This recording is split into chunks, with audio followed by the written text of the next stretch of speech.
श्री श्री राधा रमणो जयति भजनिताय गौ राधे श्याम जपो हरे कृष्णा हरे राम। चरित सुधा श्री श्रीमद श्री राधा रमण चरण दास देव बाबा जी महाशय। बड़े बाबा का जीवन चरित्र। मूल बंगला संपादक प्रकाशक श्री रामदास बाबा जी। श्री विनोद बिहारी जी के मंदिर में। आज विनोद बिहारी जी के घर प्रेम और आनंद का बाजार लगा है। उसे छोड़ कौन आनंद विहीन बालू बाजार जाए, इसलिए आज विनोद बिहारी जी के मंदिर में ही बाजार लगा है। इधर तो आनंद बाजार और साधु सज्जनों का बाजार लगा है, उधर साग वाली साग लिए विभोर हो कीर्तन सुन रही है। बोझा ढोने वाले मजदूर बोझा सिर पर लिए चित्र पुतलिका के समान खड़े हैं। कोई बाजार करके लौट रहा है। घर को सुध-बुध खोकर विनोद बिहारी जी के मंदिर के सामने खड़ा आनंद सागर में गोते लगा रहा है। ग्वाला जो दूध ले जा रहा था, दूध की कलसी कंधे पर लिए लिए संकीर्तन में नृत्य कर रहा है। अद्भुत दृश्य है। प्रवृत्ति और निवृत्ति का संग्राम चल रहा है। निवृत्ति के आकर्षक से प्रवृत्ति के दास-दासी प्रवृत्ति को साथ लिए निवृत्ति के चरणों में लौट रहे हैं। बाबा जी महाशय कुछ देर कीर्तन कर एक ओर बैठकर भद्र लोगों के साथ भगवत कथा वार्ता करने लगे।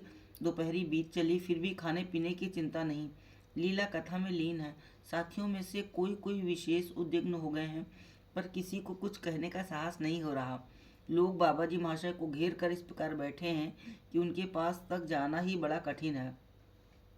सभी चिंतित हैं। उसी समय थोड़ा घूंघट निकाले अधिक अवस्था की एक महिला एक हाथ में दूध का पात्र और दूसरे हाथ में मिठाइयों का थाल लेकर द्रुत गति से वहां आकर रुकी।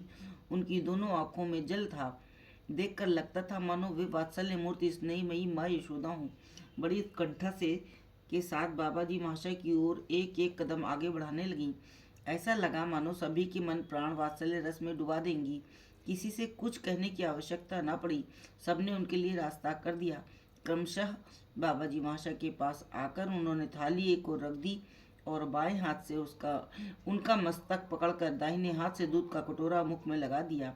वे भी ठीक 5 वर्ष के बालक की तरह दूध पीने लगे। माँ ने दूध पिलाकर एक एक करके कुछ मिठाइयाँ खिलाई। जैसे ही खिलाना पूरा हुआ, उन्होंने चारों ओर देखा और लज्जा से अवनत सिर का पल्ला खींच लिया। वे किसके साथ कैसे इतनी दूर अनजाने रास्ते पर चली आईं और अब कैसे बाहर जाएं, ये सब सोचकर उनका हृदय उद्वेलित हो उठा। उपस्थित लोगों ने इस भाव मूर्ति को प्रणाम कर कहा, माँ आप निसंकोच इस रास्ते से चली जाएं। जगत आपकी संतान है, आप जगत माता हैं, फिर भय किस बात का। माँ अति संतुष्ट हो धीरे धीरे बाहर आईं और विनोद बिहारी जी के आगे खड़ी हो गईं। सभी ने उत्सुकता से बाबा जी महाशय से पूछा, बाबा ये कौन है? ऐसी अपूर्व भाव विवलता तो हमने कभी नहीं देखी। बाबा जी महाशय बोले, ये मानिक घोष बाजार निवासी श्रीयुत प्यारी मोहन दत्त महाशय की पत्नी है। गंधवणिक जाति की हैं। ऐसी अपूर्व वात्सल्य रस की मूर्ति मैंने और कभी नहीं देखी। ये सदैव भाव निमग्ना रहती हैं। इनके घर गोविंद देव की सेवा होती है। ये वात्सल्य भाव से उनकी जो सेवा करती हैं, उसे देख बड़े बड़े पाखंडियों का भी हृदय पिघल जाता है।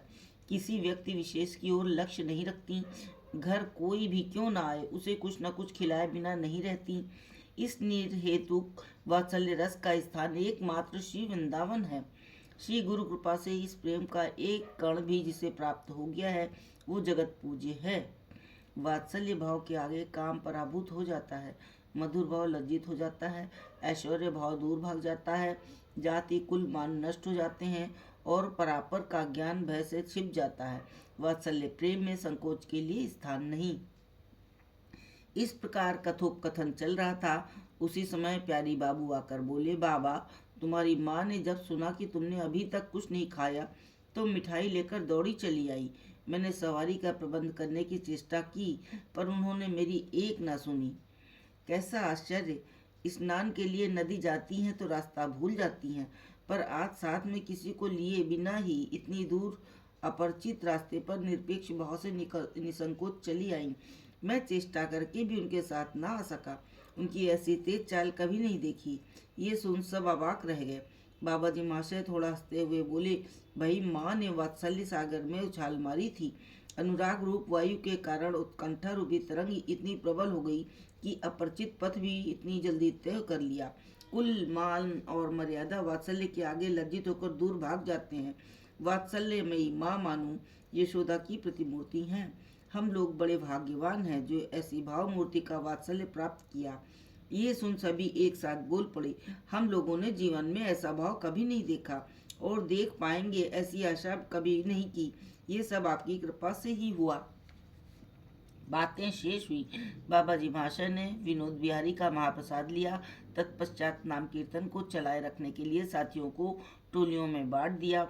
अपने अपने निश्चित समय पर आकर सभी नाम करने लगे। रात बीत गई, किसी को पता नहीं चला।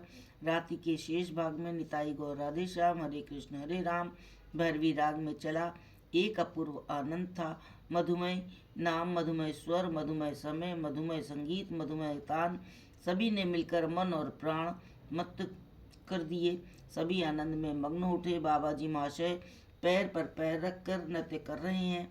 उनका विशाल शरीर नृत्य के समय पुतली की भांति मानो स्वतः घूम रहा था। उपस्थित सभी उनके भुवन मोहन नृत्य को देख विस्मय सागर में डूब गए। 9 बज गए, फिर भी कोई नहीं चाहता था कि नाम समाप्त हो। पता नहीं इच्छा में की क्या इच्छा थी। प्रातः 10 बजे बाबा जी महाशय इस प्रकार नृत्य करते करते सबको लेकर निकल पड़े। साथ में असंख्य लोग थे। कटकवासियों की दृष्टि में उनकी भावभंगी, उनका कीर्तन नर्तन, उनकी चाल, उनका संभाषण सभी कुछ नया लगा। सभी के हृदय में एक नया उत्साह था। बालक, वृद्ध, स्त्री, पुरुष सभी एक बात करते थे, बलिहारी कैसा अपूर्व आनंद, अपूर्व कीर्तन, अपूर्व नृत्य, बहुत गीत सुने हैं, नृत्य देखे हैं, पर ऐसा सर्व चित्ताकर्षक प्रभाव और कभी अनुभव नहीं किया। नगर भ्रमण के बाद विनोद बिहारी के आंगन में कीर्तन समाप्त हुआ। फिर सब लोग काठजुड़ी नदी में स्नान करने गए।